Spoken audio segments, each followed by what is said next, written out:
Any parent of young children knows how difficult airplane travel can be. The pointed looks from other passengers when your infant is less than an angel is just the beginning. Here with some tips on making that plane ride as smooth as possible is Market Watch's Katie Hill. Hi, Katie. Great to see you. Have you had to travel with your baby much yet? Oh, yes. And this is the entire inspiration for this story was a horrible plane ride to the point she screamed so loud to the point when we were in baggage claim getting our bags, no one would even look me in the eye. It was epic. And so I was like, I'm writing a story about this. It never fails to amaze me how everybody blames the parent for what your child does. You sort of want to look at them and say, I'm sorry. I'm doing everything I can. She's just having a meltdown. Oh my gosh. My kids are a little bit older, so I'm a little bit more out of the woods, but I remember these days very well, Katie. So in your research, have you found that there are certain times that are better to travel with kids? Yeah, so don't fly on a Monday. This is when the most delays and cancellations happen. And so absolutely avoid that if you can, because the longer you're in the airport, and the longer that flight is delayed, the more chance there is for your having a complete and epic meltdown. Oh my gosh, and I guess you should avoid all the holidays too while you're at it. Yeah, avoid the holidays. And also, if you fly before 8 a.m. or after 6 p.m., there's fewer delays in those points too. However, the before 8 a.m. is when a lot of business travelers are on the plane and they often don't love those kids. So you got to weigh that option. You've got absolutely. Now, does the airline you fly make a difference? It does make a difference. Certain airlines are a lot more family friendly. Virgin Atlantic has cots for babies. Emirates Air gives you complimentary strollers. There's a lot of different variation here. I usually go on the airline's website. If they have a whole section about your family and what they do for you, that's usually a good sign that they're going to be very accommodating to kids. If they mention kids on the website, that's a good sign.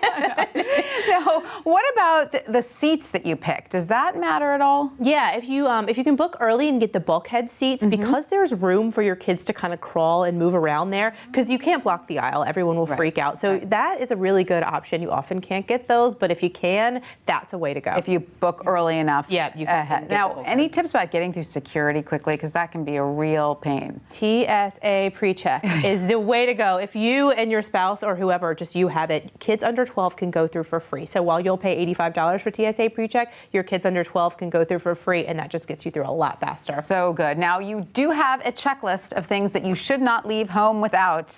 Yeah. I agree with a lot of these. Yeah, I mean, most of the stuff, right, you know to bring the extra change of clothes and the diapers and all that.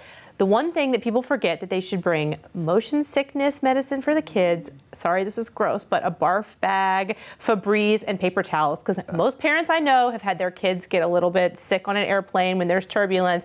And then there's a mess, and everyone's really angry at you for that. I know. So a barf bag with a Ziploc, right? You could literally just bring a freezer bag. It's so gross, but it's a good advice. What about things like a little gift that they can unwrap at certain points in the trip? This is a tip from a mom who has flown thousands of miles with her kids. She's braver than I, but anyway, she says for every hour of the flight for a little kid, bring a wrapped new toy, and then hand it to the kid. Let them unwrap it, play with it for an hour or so, and then the next hour bring another one, and the next hour bring another one, because the little ones are often too little to look at an iPad for the whole time, so you gotta get some backup in there. Gotta start. The older kids, this is no time for the restrictions on screen time. I know parents are gonna get mad at me, but if you on the plane, give them the iPad. Movie after movie, video game after video game, whatever it takes. Let it go. I know, right? All bets are off. Yeah, all bets are off. Katie Hill, thank you so much for that.